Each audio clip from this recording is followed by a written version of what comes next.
Hello बच्चों, कैसे हैं आप लोग? सब कुछ बढ़िया? तो चलें स्टार्ट करते हैं ज्योमेट्रिकल आइसोमर। और ये कौन सा लेक्चर है आइसोमरिज्म का? लेक्चर 10। और आज क्या सिखाना है आपको? तो नोमेनक्लेचर मतलब name of geometrical isomer with configuration, है ना? तो स्टार्ट किया जाए। ज्योमेट्रिकल आइसोमर एंड आइसोमरिज्म का ये लेक्चर 10 है। चले सीखना क्या है आज हम लोग को? Name and configuration. Name and configuration. पहले क्या सिखाए हैं आपको? Cis and trans isomer.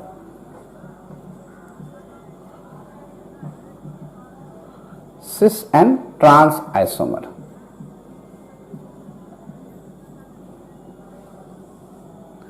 देखिए क्या हुआ था।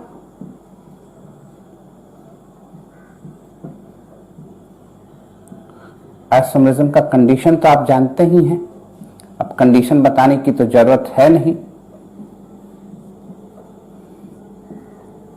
यहां जो देख रहे हो ये भी sp2, ये भी sp2, दोनों प्लेनर है।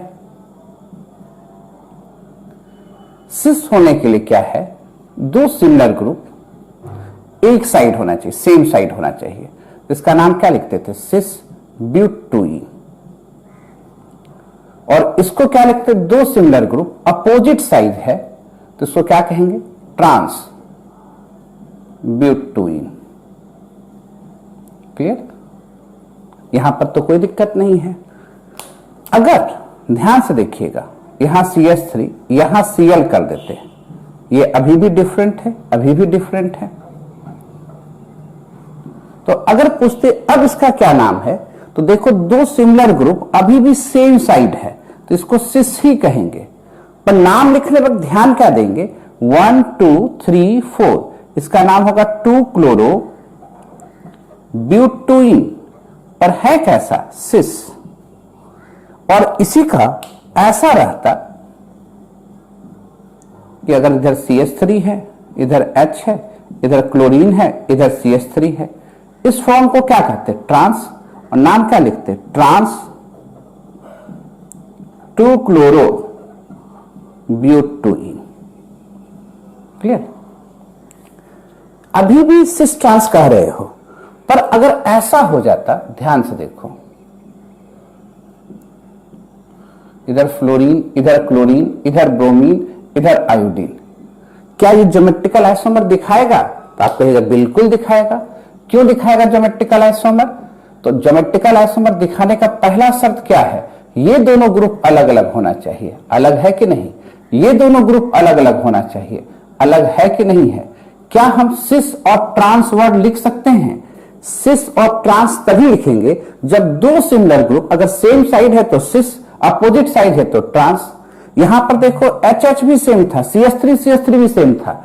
अगर दो ग्रुप एक ही जैसा सेम साइड है तब भी सिस, ये दोनों अलग है तो उससे कोई मतलब नहीं, अभी भी ये क्या कहलाएगा? सिस। पर ऐसे सिस्टम में जहां ज्योमेट्रिकल आइसोमर पॉसिबल है, ज्योमेट्रिकल आइसोमर पॉसिबल है, क्या हम सिस और ट्रांस से नाम लिख सकते हैं? नहीं लिख सकते हैं। तो ऐसे केस में हमको एक नया nomenclature system ENZ nomenclature system जानना होगा। क्या जानना होगा? ENZ नोमेनक्लेचर सिस्टम जानना होगा। ये क्या है? बोले हाँ, ये सिस और ट्रांस से बड़ा फॉर्म है। हर एक सिस और ट्रांस को हम E और Z नोमेनक्लेचर सिस्टम से दिखा सकते हैं, पर हर एक E और Z को हम सिस और ट्रांस से नहीं दिखा सकते हैं। यानी एक बड़ा नोमेनक्लेचर सिस्टम है। क्या? ENZ। आप पूछिएगा सर Z क्या है? जरा अजीब सा नाम होगा, जूसा मैन, जूजा मैन, ये जर्मन वर्ड है। ये इसका मतलब होता है सेम साइड। इसका मतलब क्या होता है? सेम साइड, यानी सिस जैसा है, सिमिलर टू सिस। और क्या सेम साइड है वो अभी बताना बाकी है। दूसरा नाम ई जो है इसका मतलब होता है इंटीजीजन, जीजन मतलब होता है अपोजिट, क्या अपोजिट होगा ये अभी बताना है, कहीं दिक्कत वाली बात है? पहले एक बार नोट कर लो, तब बढ़िया ढंग से बताते हैं, है ना? नोटेड, लिख लिए। अब देखा जाए ई एंड जेड नॉमेनक्लेचर को कैसे डिफाइन करते हैं, लिखते कैसे हैं। E and Z nomenclature system, clear? कोई दिक्कत? E and Z nomenclature,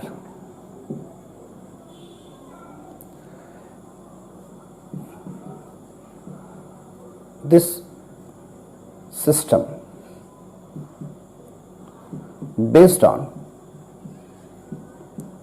CIP rule। अब कहिएगा ये CIP रूल क्या है? ये साइंटिस्ट का नाम है। C for Cahn, I for Ingold, P for Prelog. ये तीन साइंटिस्ट मिलके एक प्रियोरिटी ऑर्डर क्रिएट करेंगे। क्या क्रिएट करेंगे? Priority order. कहां? तो जहां ज्योमेट्रिकल आइसोमर पॉसिबल है। प्रियोरिटी ऑर्डर देखना है, कैसे देखेंगे बताते हैं। तो प्रियोरिटी ऑर्डर का रूल फर्स्ट क्या कहता है वो देखिएगा। सीआईपी रूल, रूल फर्स्ट, यानी हमको देखना क्या है? E and Z nomenclature system, this system based on CIP rule. CIP क्यों वर्ड पड़ा नाम? तीन साइंटिस्ट थे, केन, इनगॉल्ड, प्रीलॉग, जो प्रियोरिटी ऑर्डर तैयार करेंगे किसमें? तो जहां ज्योमेट्रिकल आइसोमर पॉसिबल होगा। ठीक है, तो रूल फर्स्ट बेस्ड है एटॉमिक नंबर कॉन्सेप्ट पर, बेस्ड ऑन एटॉमिक नंबर। ठीक है, जरा देखो क्या करना है। ये फ्लोरीन है, क्लोरीन है, ब्रोमीन है, आयोडीन है।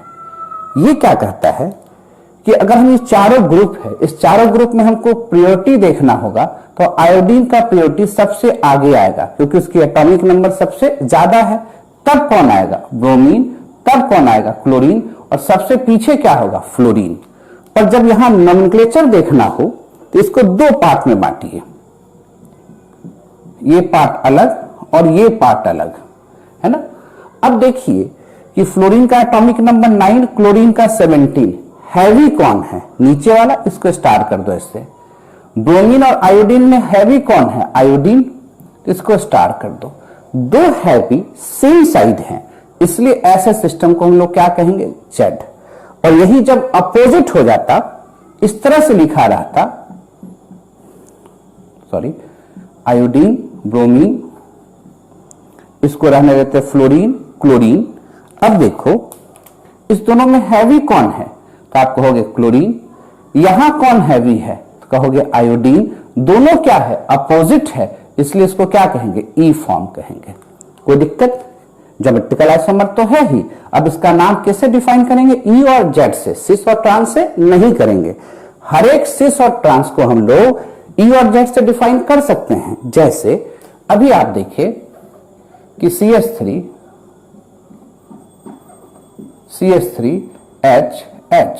इसको आपने सिस ब्यूट2ई लिखा था थोड़ा देर पहले, लिखा था ना, है ना।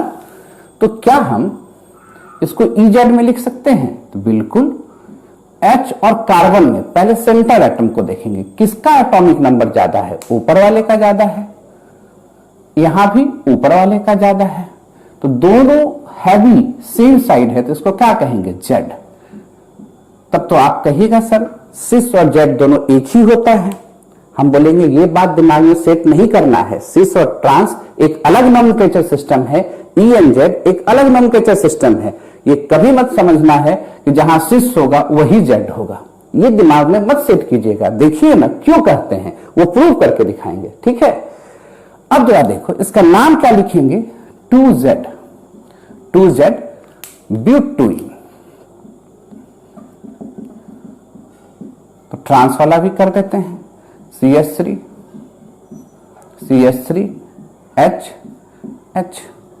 कोई दिक्कत? अब जरा देखो ये दोनों में हैवी कौन है? वो। और ये दोनों में हैवी कौन है? ये है क्या? ये ट्रांस, क्या नाम लिखते हैं? ट्रांस ब्यूटुइन।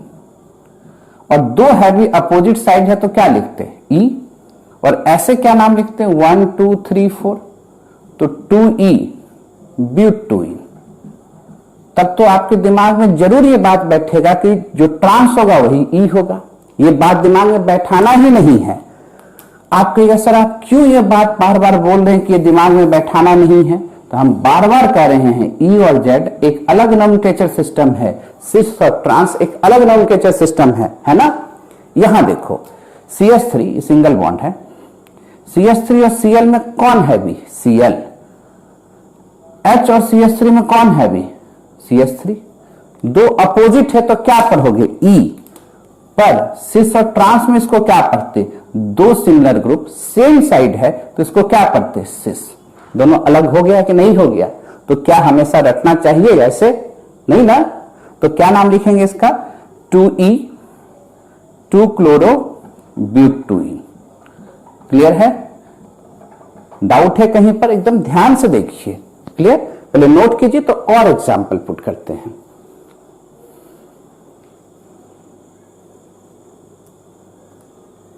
लिख लिया? मिटाएं? और एग्जाम्पल देखते हैं हम लोग। अब ध्यान से देखते चलो। कहीं दिक्कत है तो बताना भी है ना? अच्छा ये देखो, ऐसे दिया रहता, पूछा इसका नाम लिखिए, है ना? तो आप तोड़ के भी लिख सकते थे कि CH3 है और वैलेंसी पूरा कर देते।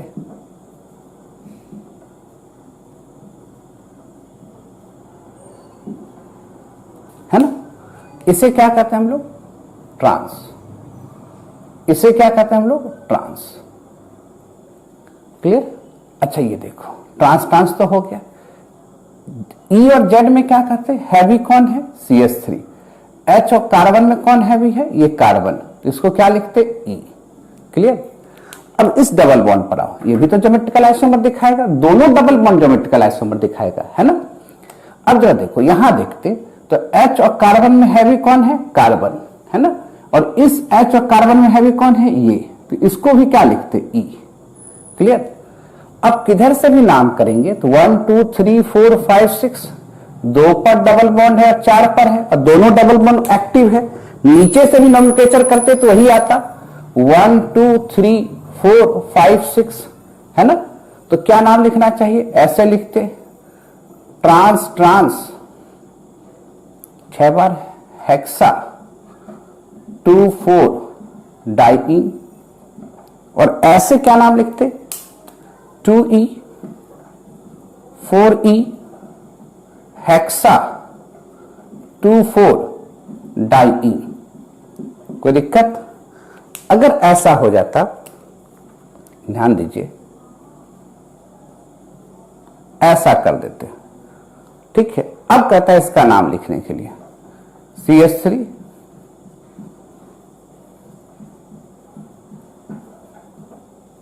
देखते जाओ,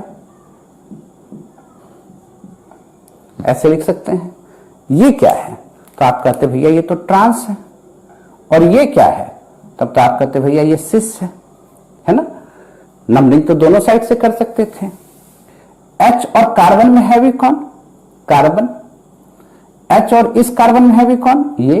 तो ये वाला जो डबल बॉन्ड, जो एक्टिव डबल बॉन्ड है, वो क्या हो गया? E। अब जरा देखो, H और इस कार्बन में हैवी कौन? तो ऊपर वाला। H और इस कार्बन में हैवी कौन? ये। तो दोनों सेम साइड हो गया, तब तो इसको जेड कहेंगे, ठीक है? अब नाम कैसे लिखेंगे? तो अल्फाबेट में ई वर्ड पहले आएगा कि जेड वर्ड पहले आएगा? तो आप कहिएगा सर ई वर्ड पहले आएगा, तो नंबरिंग इधर से करेंगे 1 2 3 4 5 6, यानी ये क्या है? ई है, ये क्या है? जेड है। नंबरिंग 1 2 3 4 5 6 कहेंगे। कोई दिक्कत? नाम क्या लिखना चाहिए हमें? 2E और 4Z हेक्सा 2 4 डाइईन। और जब सिस और ट्रांस की बारी आएगी तो नंबरिंग किधर से होगा, सिस के तरफ से। तब लिखेंगे क्या, सिस फिर ट्रांस हेक्सा 2,4 डाइईन। ध्यान दीजिएगा, इसीलिए बार बार कहते हैं सिस और ट्रांस और ई और जेड अलग अलग नोमेनक्लेचर सिस्टम है, दोनों को एक साथ काम नहीं करना है। अगर और बड़ा आ जाता है इस तरह से, अब कहता कि सर इसका नाम बताइए, तब तो यहीं से करके देख सकते हो। भैया देखो ना, इसको ऐसे लिख दे वैलेंसी पूरा करने के लिए, लिख सकते हैं सब H अपोजिट दिख रहा है तो क्या कह देंगे, ट्रांस है कि नहीं, कर सकते हैं ना भाई। अच्छा, कार्बन और H में है भी कौन, ऊपर वाला H और इस कार्बन में है भी कौन, ये। तो दो रेड क्या दिख रहा है, दो है भी अपोजिट। अब यहां ये इस डबल बॉन्ड पर, इस डबल बॉन्ड में देखिए H और कार्बन में है भी कौन, ये कार्बन, ये H और इस कार्बन में है भी कौन, ये। दो है भी क्या दिख रहा है, अपोजिट। इसको क्या कहोगे, E। कोई दिक्कत। अच्छा, यहां पर आओ, H और इसमें कौन है भी, ये। H और इसमें ये कौन है भी, ये। तो दो है भी क्या है, अपोजिट, तो इसको क्या कहेंगे, E। क्लियर, सब तो E है, तो क्या नाम लिखेंगे, 2E 4E 6E। देख लो सब तो E ही है, नाम कैसे लिखते, साफ सुथरा से लिख देते हैं, यहां लिख देते हैं। ध्यान से देखो, 1 2 3 4 5 6 7 8, 2 पर डबल बॉन्ड, 4 पर डबल बॉन्ड, 6 पर डबल बॉन्ड, तो 2E 4E 6E क्या नाम हो जाएगा, ओक्टा 2,4,6 ट्राईईन। क्या लिख सकते हैं कि नहीं लिख सकते हैं। और ऐसे क्या नाम लिखते हैं हम लोग, ट्रांस है, ट्रांस ट्रांस 3 बार लिख देते हैं, ट्रांस नहीं दिखेगा तो समझ जाइएगा 3 बार लिखा हुआ है, ओक्टा 2,4,6 ट्राई। क्लियर, कहीं डाउट है, अगर ऐसा रहेगा तो आराम से बना सकते हैं, ये तो प्रैक्टिस में और देंगे ही। क्लियर, तो नोट कीजिए, तब रूल सेकेंड बताते हैं, ये रूल फर्स्ट से कॉन्सेप्ट था, है ना, नोटेड।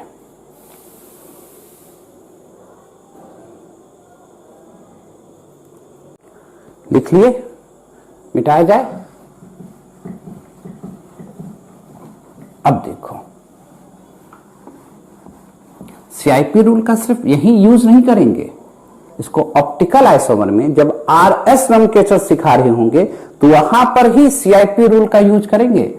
सीआईपी का यूज आरएस नोमेनक्लेचर में भी होगा, ध्यान दीजिएगा इस बात को, ये ऑप्टिकल आइसोमर में आएगा आरएस नोमेनक्लेचर, है ना। इसलिए रूल्स को खूब बढ़िया ढंग से फॉलो कीजिए। रूल सेकेंड,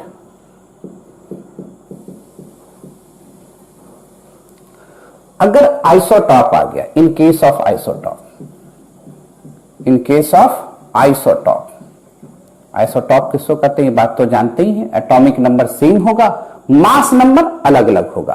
तो in case of isotope, atomic mass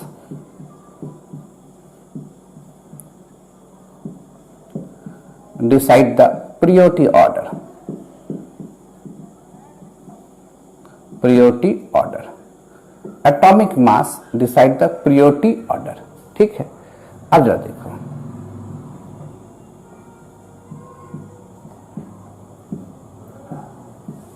प्रोटेनियम, डिटेरियम, ट्रिटेरियम, mass number ये हो जाएगा।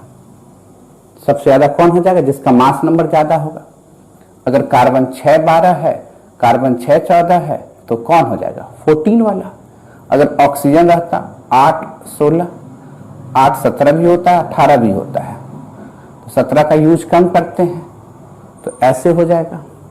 नाइट्रोजन में रहता 7 14 7 15, तो क्या हो जाता, 15 वाला हो जाता। कहीं दिक्कत, तो सर करके दिखाइए जरा। देखो, CH3 है, H है,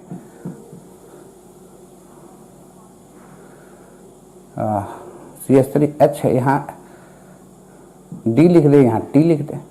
ज्योमेट्रिकल आइसोमर तो है, देखो CH3H में ये तो हैवी, D और T में कौन हैवी? T। तो ये क्या कहला जाएगा? E form. कौन सा फॉर्म कहला जाएगा? E form. ध्यान दीजिएगा, E फॉर्म कहला जाएगा। और ध्यान देने वाली क्या बात है वो भी देखिए, D not equal to T, ये दो अलग अलग एटम है। आइसोटॉप का डिफिनेशन क्या था? आइसोटॉप अकर्स होता है, किसमें होता है? Same element of different atom, यानी ये सेम एलिमेंट के डिफरेंट एटम है। कोई कंफ्यूजन कहीं पर? अगर ऐसा रहता, CH3 रहता और यहां पर हमारा हो जाता, मान लीजिए क्लोरीन, और यहां हो जाता क्लोरीन 35, यहां क्लोरीन 37, तो क्या यहां ज्योमेट्रिकल आइसोमर होता? तो आप कहते हैं बिल्कुल, ये दोनों अलग अलग एटम्स हैं, है ना। तो यानी ये इसमें है भी, ये इसमें है भी, ये तो कौन सा फॉर्म हो जाता है? जेड। क्लियर? ये काल्पनिक है। दो क्लोरीन इस तरह से रखेंगे तो कुछ टेंशन भी होगा। 35, 37। क्लियर है? तो कब एटॉमिक मास डिसाइड करेगा प्रायोरिटी ऑर्डर का, ये बात समझ में आ रहा है? कब? In case of isotope. Clear? तो अब चले हम लोग रूल थर्ड की ओर, जहां पर सेम सेंट्रल एटम होता है। क्या कहना चाहते हैं वो देखिए, इसमें तो कोई दिक्कत नहीं। रूल थर्ड, जहां पर सेम सेंट्रल एटम होगा वहां पर कैसे डिसाइड करेंगे? ठीक है, देखा जाए।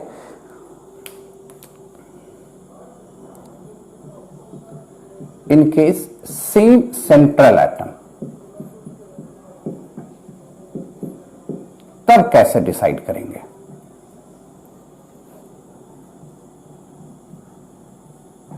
CH3 है, CH2 CH3 है, ठीक है।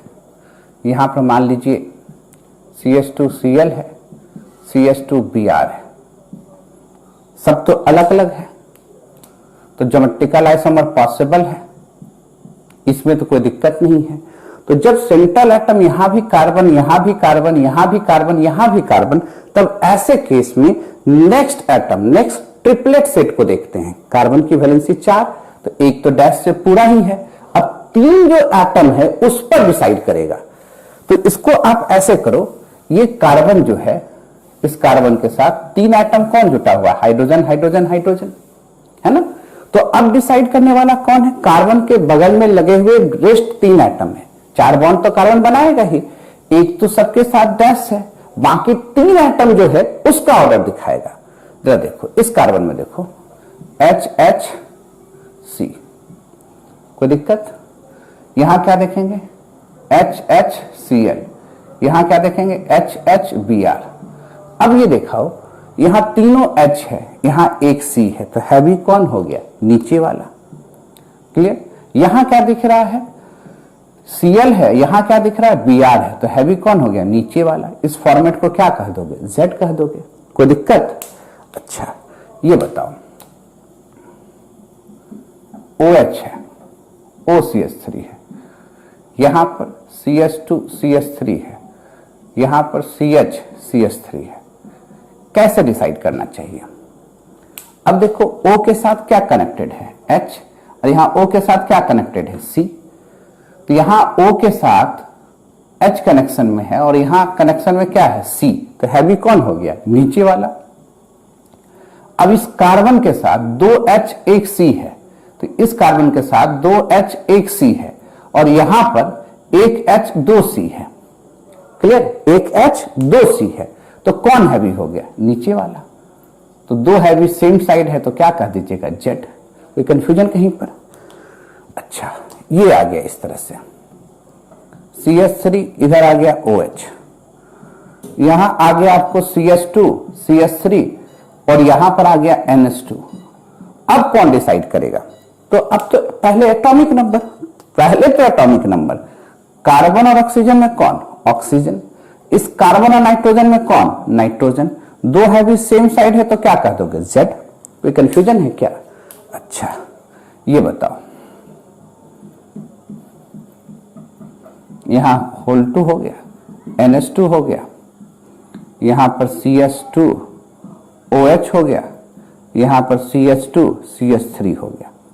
देखो दोनों साइड नाइट्रोजन, पर इस नाइट्रोजन के साथ 2 बार C है, देखो ना CH3 है ना, तो इस नाइट्रोजन के साथ 2 बार C है और इस नाइट्रोजन के साथ 2 बार H है, तो कौन हैवी? तो ऊपर वाला, इसको हैवी करोगे। अब इस दोनों में देखो, इस कार्बन के साथ 2 H और 1 O है, इसके साथ 2 H 1 C है, C और O में कौन हैवी? तो O हैवी, तो 2 हैवी सेम साइड है तो Z, इसी को अपोजिट लिख देंगे तो सबका E नहीं लिख सकते हैं आप लोग क्या? आराम से लिख सकते हैं, ठीक है। जगह है यहां पर एक और एग्जांपल हटा देते हैं, क्या दिक्कत है भैया? ब्रोमीन CH2 ब्रोमीन, यहां क्लोरीन, यहां CH2 क्लोरीन। अब ये बताओ, सेंट्रल एटम यहां ब्रोमीन है, यहां कार्बन है, तो डिसाइड कौन करेगा? ब्रोमीन। यहां तो एटॉमिक नंबर डिसाइड करेगा। यहां सेंट्रल एटम क्लोरीन, यहां कार्बन, तो क्लोरीन हैवी है, 2 हैवी सेम साइड, तो क्या कह देंगे? Z। कंफ्यूजन कहीं पर? नोट करें, आगे चलेंगे रूल 4th में। लिख लिए, मिटाया जाए। रूल 4th में चलेंगे, रूल 4th में अब चलना हम लोग को।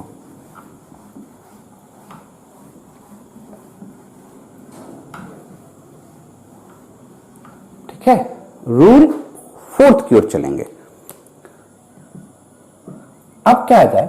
In case of multiple bond,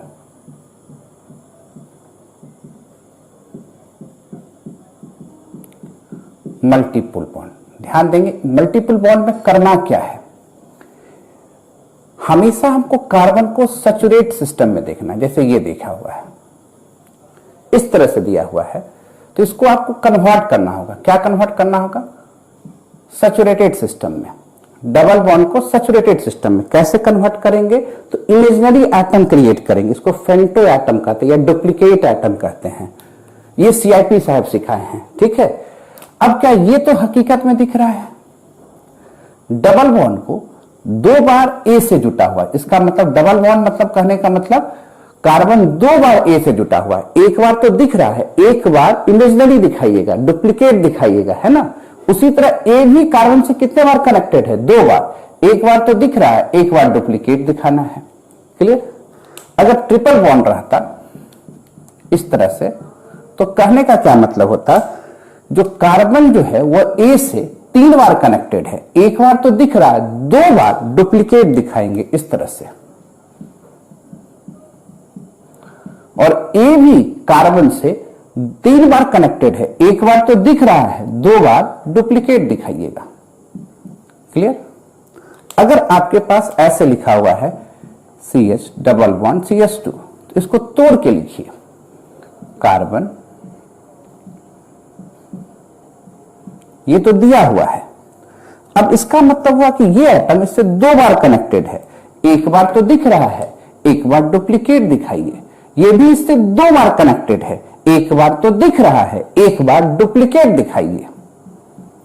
clear है ना? उसी तरह ट्रिपल रहता,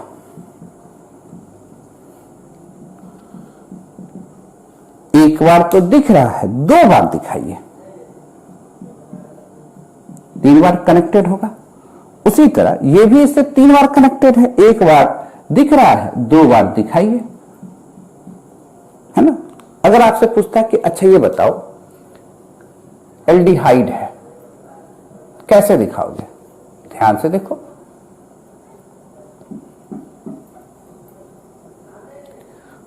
कार्बन ऑक्सीजन से 2 बार कनेक्टेड है, एक बार दिख रहा है, एक बार डुप्लीकेट दिखाएंगे। ऑक्सीजन भी कार्बन से 2 बार कनेक्टेड है, एक बार दिख रहा है, एक बार डुप्लीकेट दिखाएंगे, है ना।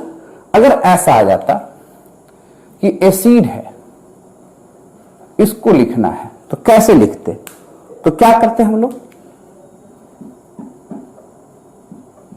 कार्बन ऑक्सीजन से 2 बार कनेक्टेड है, एक बार दिख रहा है, एक बार दिखाना है।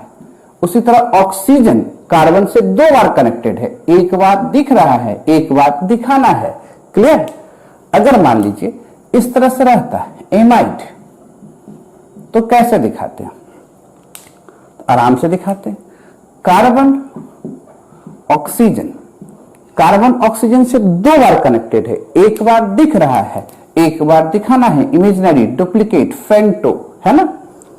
इस तरह के एटम को डुप्लीकेट एटम, इमेजिनरी एटम कहते हैं, फेंटो एटम कहते हैं।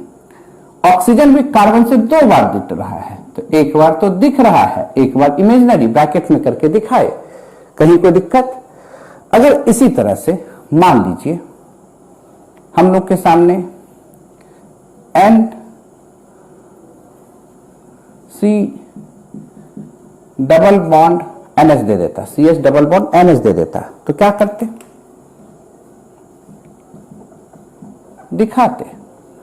एक बार तो दिख रहा है, कार्बन 2 बार नाइट्रोजन से कनेक्टेड है, एक बार डुप्लीकेट दिखाइए। नाइट्रोजन भी कार्बन से 2 बार कनेक्टेड है, एक बार दिख रहा है, एक बार डुप्लीकेट दिखाइए, है ना। तो पहले नोट कीजिए, इसी तरह से हम लोग तोड़ के लिखेंगे, समझ में आ रहा है। अब कंपेयर करके दिखाते हैं प्रियोरिटी ऑर्डर, पहले तोड़ के लिखिए तो तब कंपेयर करते हैं, नोट किया जाए। थोड़ा सा उधर नहीं दिख रहा है, दिख गया होगा, लिख लिए।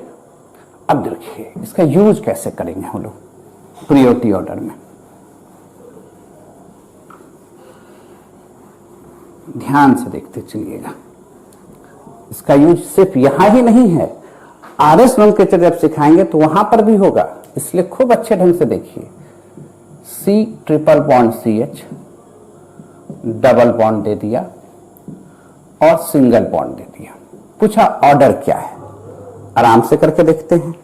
इसका मतलब क्या होगा, कार्बन इस कार्बन से 3 बार जुटा हुआ है, एक बार दिख रहा है, 2 बार डुप्लीकेट दिखाइए। वही बात इसके साथ है, ये इससे 3 बार कनेक्टेड है, एक बार दिख रहा है, 2 बार डुप्लीकेट दिखाइए। वही हाल यहां पर करना है।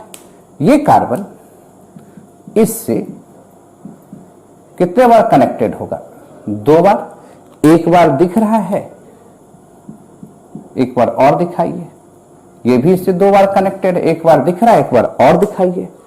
यहां क्या होगा, सिंपल केस है, H H H, है ना। अब जरा देखो, सेंट्रल एटम तो सब में सेम, सेंट्रल एटम डिसाइड करने वाला है क्या, नहीं। तो next atom CCC, next triplet का सेट ये है CCC। देखो ट्रिपलेट का सेट क्या दिख रहा है, CCC। यहां क्या दिख रहा है, CC और H, और यहां खाली दिख रहा है HH। तो हम लोग क्या कह देंगे, ये भैया सीनियर हो गया, इससे कह देंगे कि नहीं कह देंगे। तो अब ये ट्रेंड हो जाएगा, ये ट्रिपल बॉन्ड है, ये डबल बॉन्ड है और ये सिंगल बॉन्ड है, तो ये ट्रेंड हो जाएगा। ये सीनियर करके दिखाना होगा, अपने से कर लेना, है ना। ट्रेंड हो जाएगा, triple bond senior double bond से, double bond senior single bond से।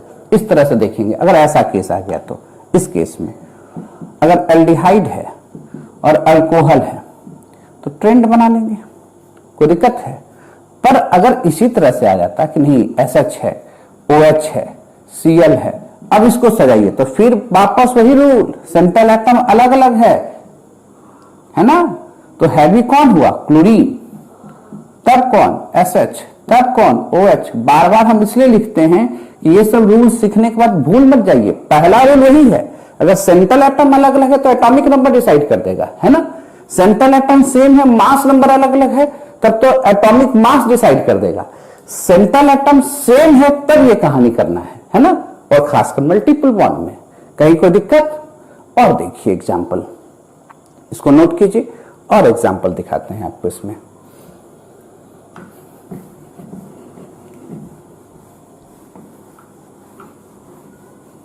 कोई दिक्कत है कहीं पर? अच्छा, अगर इस तरह से दे देता CH3 और यहां दे देता ट्रिपल बॉन्ड CH, अब कहता डिसाइड करने के लिए। अब ये कार्बन है, सब तो सिंगल बॉन्ड है, इसको तो कोई देखना नहीं है, यहां तोड़ के देखना है। कार्बन इसको 3 बार जुटा हुआ है, एक बार दिख रहा है, 2 बार दिखाइए। ये भी इससे 3 बार कनेक्टेड है, एक बार दिख रहा है, 2 बार दिखाइए। कोई कंफ्यूजन कहीं पर? अब बताओ इस दोनों में कौन सीनियर? तो कार्बन तो दोनों जगह सेम। ये कार्बन 3 बार कार्बन से जुड़ा हुआ है, ये कार्बन 3 बार कार्बन से जुटा हुआ है, ये कार्बन भी 1 2 3 कार्बन से जुटा हुआ है। डिसाइड किया क्या? नहीं। तो फिर नेक्स्ट एटम पर शिफ्ट करेंगे। नेक्स्ट एटम क्या? कार्बन। यहां भी नेक्स्ट एटम क्या? कार्बन। अब ये कार्बन कितने हाइड्रोजन से घिरा हुआ है? ट्रिपलेट, 3 हाइड्रोजन से। अब ये जो कार्बन है वो 2 कार्बन और 1 हाइड्रोजन से घिरा हुआ है। देखो कैसे डिसाइड किए, पहले तो इसको तोड़ने में कोई दिक्कत नहीं। ये कार्बन 3 कार्बन से घिरा हुआ, 3 कार्बन से, ये भी कार्बन 3 कार्बन से घिरा हुआ। डिसाइड कर पाया? नहीं। तब नेक्स्ट एटम पर गए। ये कार्बन और यहां भी कार्बन है, यहां भी कार्बन है। अगर यहां अलग अलग एटम होता तब तो वही डिसाइड कर देता, पर यहां कार्बन है, यहां कार्बन है, ये फिर डिसाइड नहीं कर रहा है। तो इसका ट्रिपलेट पर गए। ये कितने एटम से जुटे हुए? 3 हाइड्रोजन। ये कितने से जुटे हुए? 2 कार्बन 1 हाइड्रोजन। कौन है? बी है। ये ऐसे मुड़ जाएंगे, कोई दिक्कत? अगर ऐसा कर देता,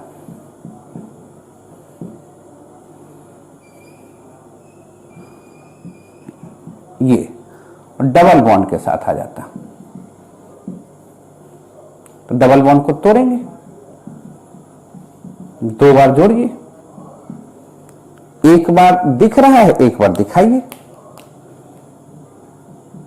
दिख रहा है, एक बार दिखाइए, कोई दिक्कत?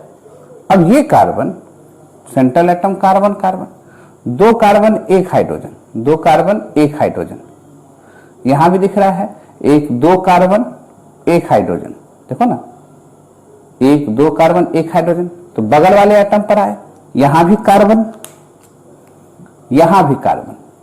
तो ये ट्रिपलेट 3 हाइड्रोजन से घिरा हुआ है, ये 2 हाइड्रोजन 1 कार्बन से घिरा हुआ है। तो हैवी कौन हुआ? ये वाला।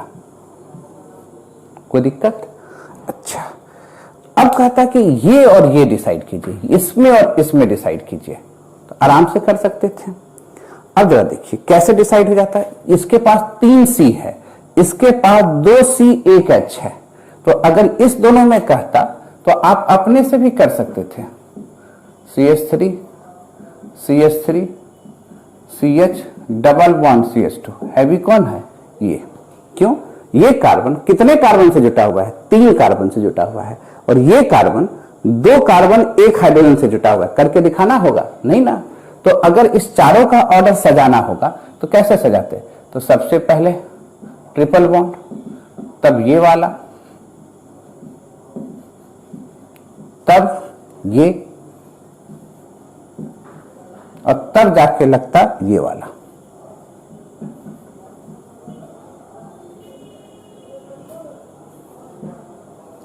कैसे चेक करना, बात समझ रहे हो?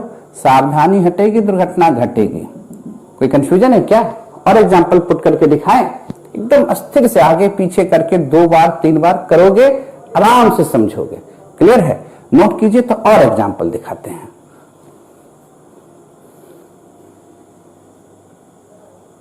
लिख लिए? आपको साइक्लिक सिस्टम भी देखें, रूल फिट साइक्लिक सिस्टम में देखें जरा, कहीं दिक्कत?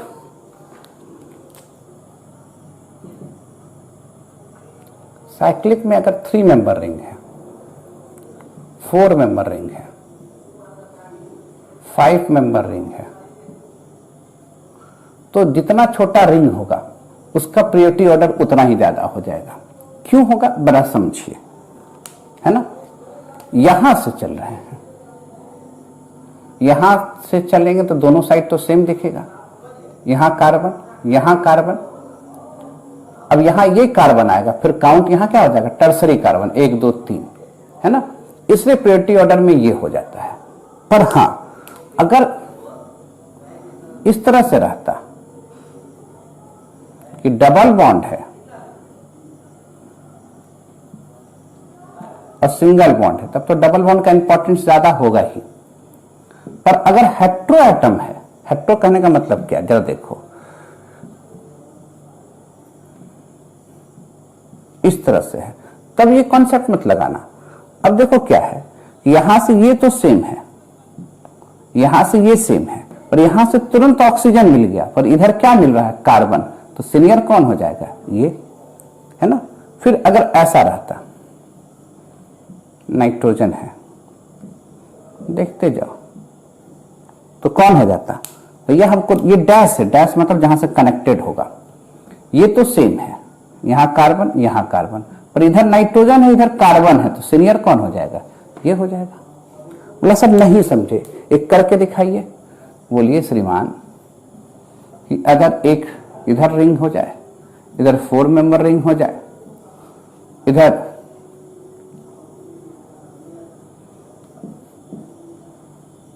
ऑक्सीजन वाला हो जाए, इधर ऑक्सीजन वाला ही हो पर दूर हो। अब देखो इस दोनों में हैवी कौन, ऊपर वाला, मानेगा ना, छोटा रिंग जितना होगा, और इस दोनों में हैवी कौन, ऊपर वाला, दोनों हैवी सेम साइड, तो क्या कहलाएंगे, जेड। अगर ऐसा रहता,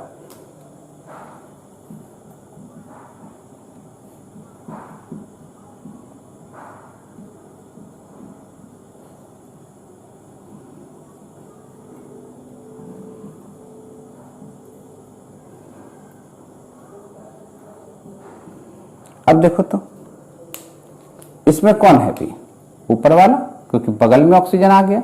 इसमें कौन है भी, ऊपर वाला, क्योंकि बगल में नाइट्रोजन आ गया। तो कौन सा फॉर्मेट हो जाएगा, जेड। तो क्या ई बना नहीं सकते हो क्या, आराम से बना लोगे, क्लियर। ऐसा भी केस हो सकता है।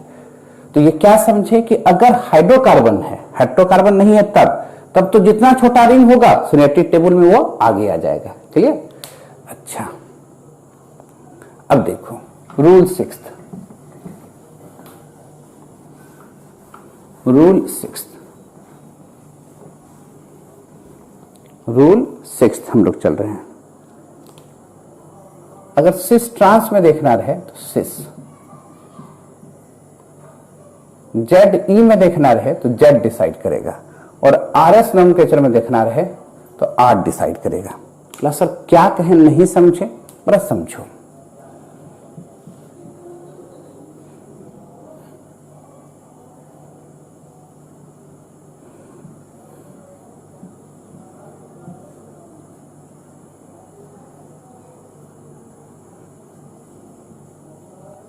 देखो ये जीआई शो करेगा, बीच वाला ज्योमेट्रिकल आइसोमर दिखाएगा, ये भी दिखाएगा।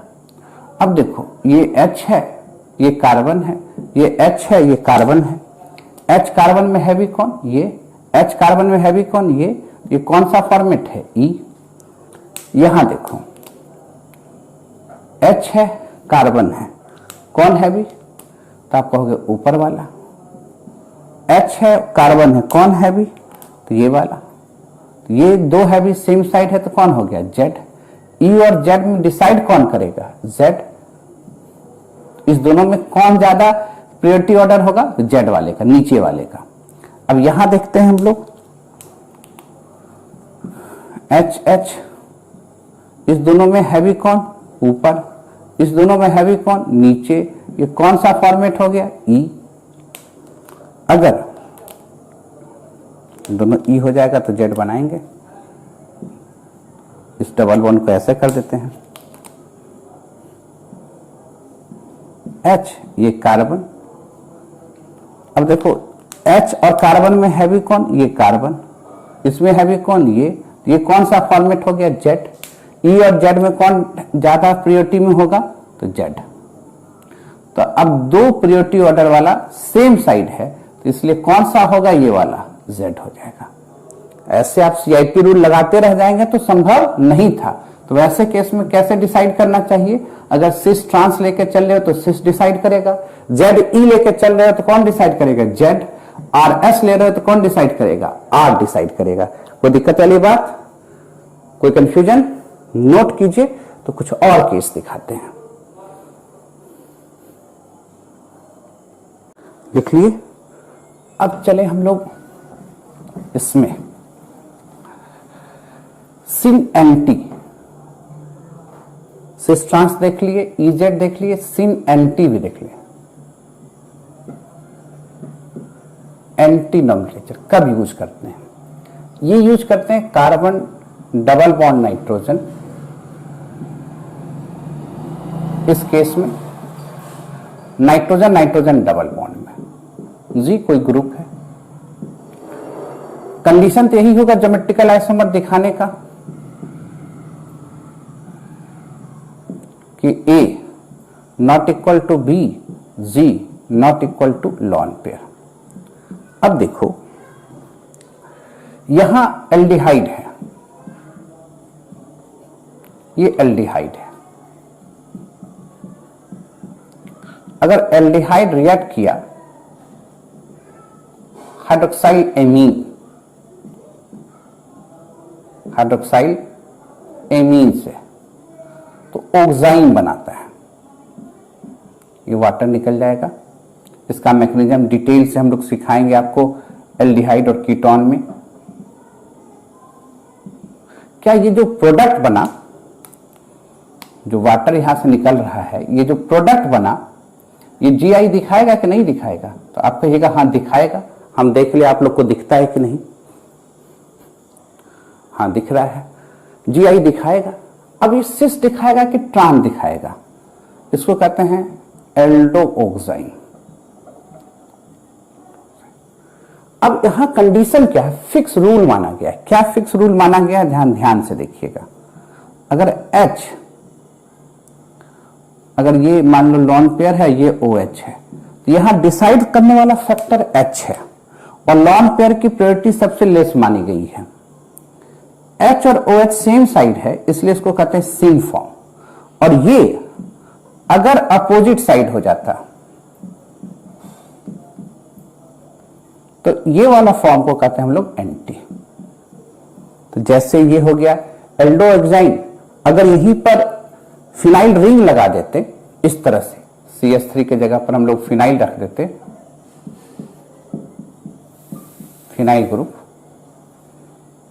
C6H5COH, ये लिखते बेंजल डिहाइड, इसको हम लोग C6H5 भी लिख सकते थे या PH भी लिख सकते थे। तो बेंजल डो जाइन कहलाएगा। कोई दिक्कत? अब ऐसे केस में इसको पीएच हो जाता, H और OH सेम है तो तब भी सिन। ये पीएच तो समझ रहे हो, पीएच मतलब फिनाइल ग्रुप, ये डैश मतलब C6H5। ये एंटी, ये क्या हो जाएगा? सी। कई कंफ्यूजन वाली बात? आराम से समझ सकते हो कि नहीं समझ सकते हो? क्लियर है? अगर कीटोन हो जाए तब सर क्या करेंगे? अच्छा, कीटोन में थोड़ा सा कहानी चेंज करेंगे, नोट करो। कीटोन में क्या करेंगे? अगर कंडीशन है A not equal to B, अगर एल्डिहाइड में ही ये H सेम हो जाता, ये OH हो जाता और ये लॉन पेयर हो जाता तो ज्योमेट्रिकल आइसोमर तो नहीं दिखाता।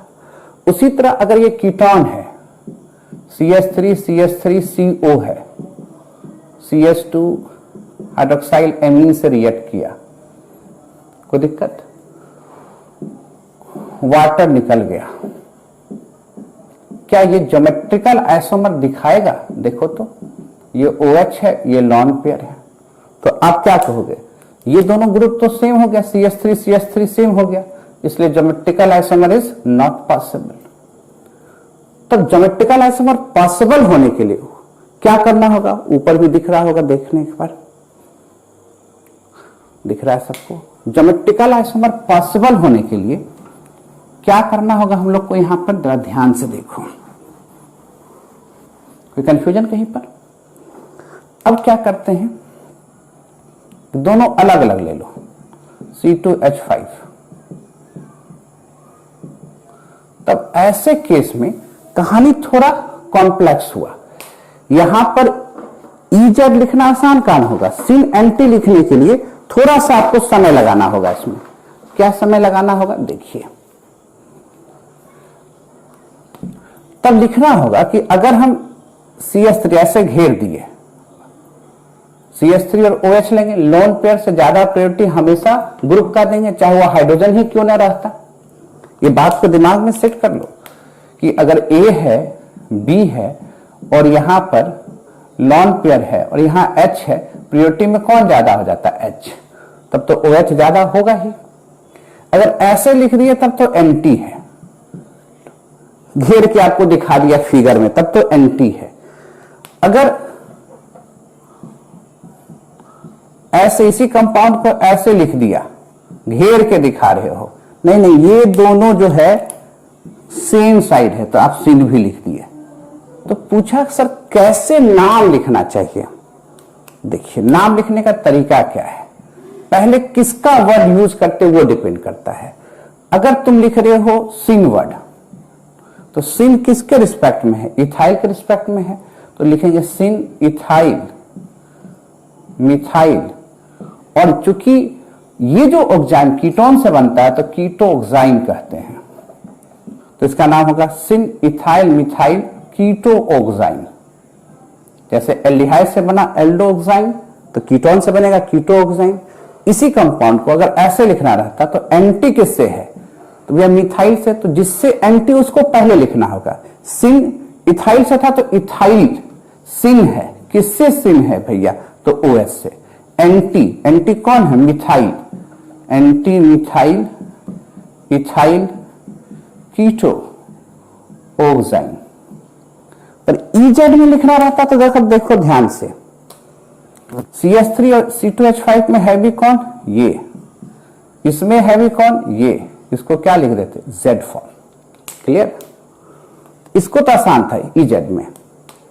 अगर इसी को पलट के लिखना रहता इस फॉर्म में और इसका नाम कहता कि C2H5 और इधर CH3 है, ये हो गया आपको लॉन पेयर और ये हो गया OH।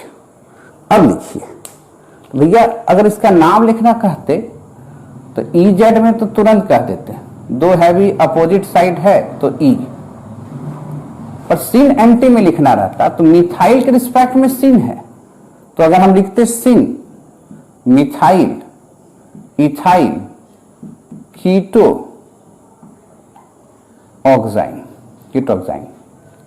और एंटी वर्ड करके दोनों नाम लिख सकते थे, एंटी इथाइल मिथाइल कीटोजाइन। कहीं दिक्कत वाली बात है? नोट करो, कुछ और करते हैं।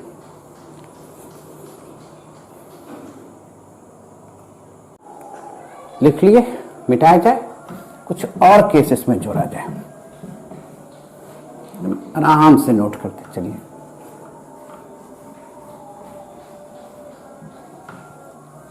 कहीं कोई दिक्कत? पूरा प्रैक्टिस करने के लिए देंगे आपको अलग से भी। अगर फिनाइल हो जाता,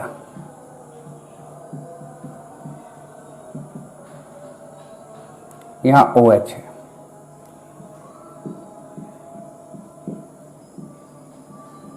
अब कहता कि इसका नाम लिखिए, है ना? तो ध्यान दीजिएगा, इस दोनों में हैवी कौन? ऊपर। हैवी कौन? ऊपर। इस फॉर्मेट को क्या कहोगे? E। Heavy heavy same side, तो कौन सा फॉर्मेट? Z। नाम ऐसे सिन एंटी में क्या लिखते? अगर हमको सिन लिखना रहता तो सिन मिथाइल के साथ OH सिन है, तो मिथाइल फिनाइल कीटोजाइन। अगर इसके रिस्पेक्ट में लिखना रहता तो क्या लिखते हैं? एंटी फिनाइल मिथाइल कीटोक्साइन लिख सकते हैं। अगर ऐसे रहता तो CH3 और OH एंटी है तो क्या लिखते हैं? Anti methyl.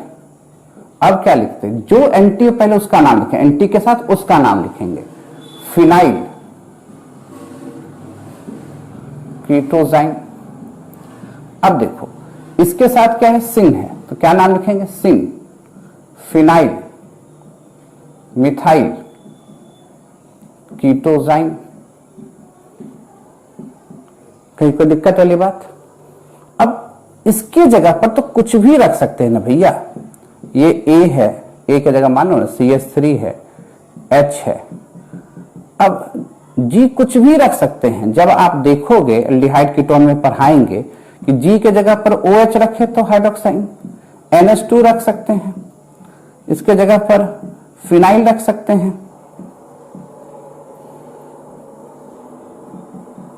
NH फिनाइल रख सकते हैं, बहुत सा ग्रुप रख सकते हैं। और इसी तरह नाम हम लोग लिख सकते हैं।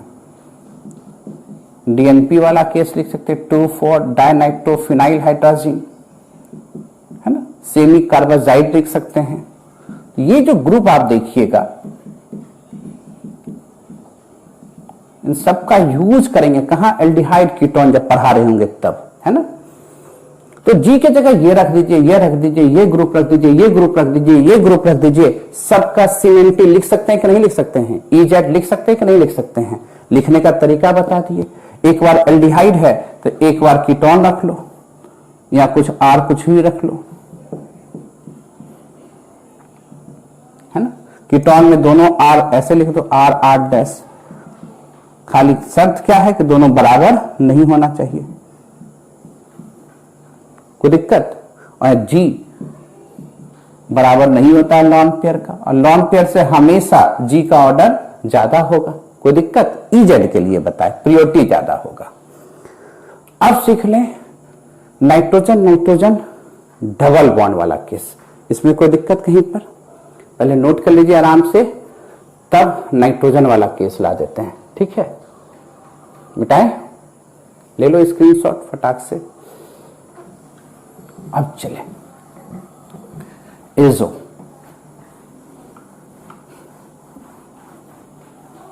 कोई दिक्कत कहीं पर, एजो कंपाउंड। जब नाइट्रोजन नाइट्रोजन डबल बॉन्ड होगा तब उसको कहेंगे एजो कंपाउंड। यहां तो लॉन पेयर है ही, लॉन पेयर को भी क्या बोले, एक ग्रुप जैसा ट्रीट कीजिए।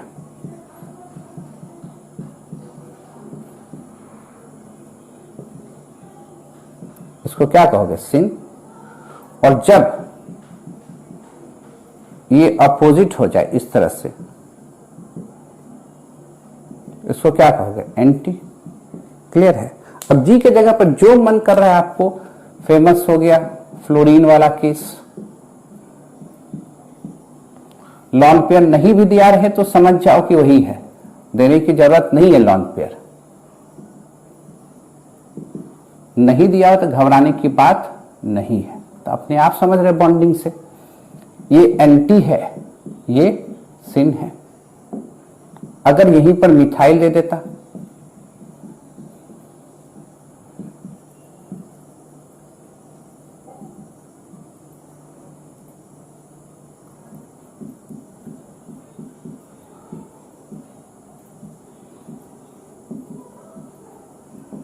है ना, तो ये क्या कहते हैं, एंटी है। और इसको क्या कहते हैं, सिन है। फिनाइल दे देता मिथाइल के जगह, कोई भी R ग्रुप हो सकता है, फिनाइल दे देता।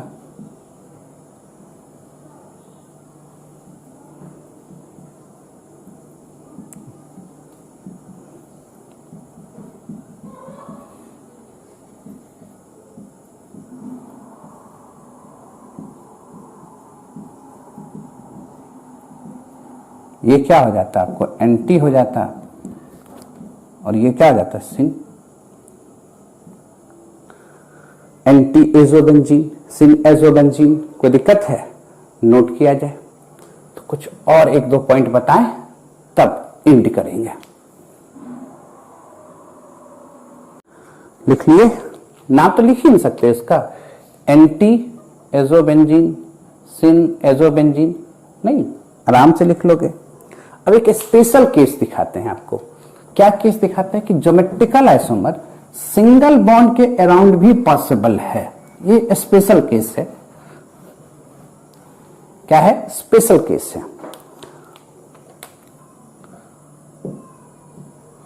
Geometrical isomer across single bond, ये स्पेशल केस है। ये हर एक जगह नहीं दिखता है, किसी खास केस के लिए है। क्या है जरा देखो, है ना, ब्यूटा, ब्यूटा 1,3 डाइईन। देखो स्ट्रक्चर जान रहे हो ये। अब यहां इस सिंगल बॉन्ड के अराउंड ज्योमेट्रिकल आइसोमर होगा।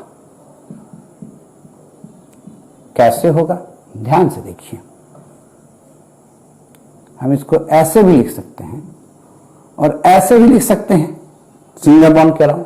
जब ये इस फॉर्म में होगा तो इसको एस सिस कहते हैं। सिंगल बॉन्ड के अराउंड ये सिस फॉर्म में है और इसको एस ट्रांस कहते हैं। सिंगल बॉन्ड के अराउंड ये ट्रांस पोजीशन में है। ये डाइएल्डर रिएक्शन दिखाएगा, डाइएल्डर रिएक्शन। और ये नहीं दिखाएगा, ये शोज करेगा, इट कैन नॉट शोज, है ना। तो ये स्पेशल केस, इसके लिए ज्यादा हम लोग को चिंतित नहीं होना है। अब आपको हम देंगे प्रैक्टिस सेट। कहां देंगे पता ही आपको कि आपको सबका प्रायोरिटी ऑर्डर निकाल लेना है, EZ करके नाम भी लिख देना है जो सिखाए हैं आपको। जितना प्रैक्टिस कीजिएगा उतना आसान होगा। अब दो बातें बची। एक बात बचा क्या, कैलकुलेशन ऑफ ज्योमेट्रिकल आइसोमर जो नेक्स्ट क्लास में देंगे, and properties of geometrical isomer. Then geometrical isomer क्या हो जाएगा, फिनिश हो जाएगा। तो आज इतना ही, मिलेंगे कब, कल। Okay, noted.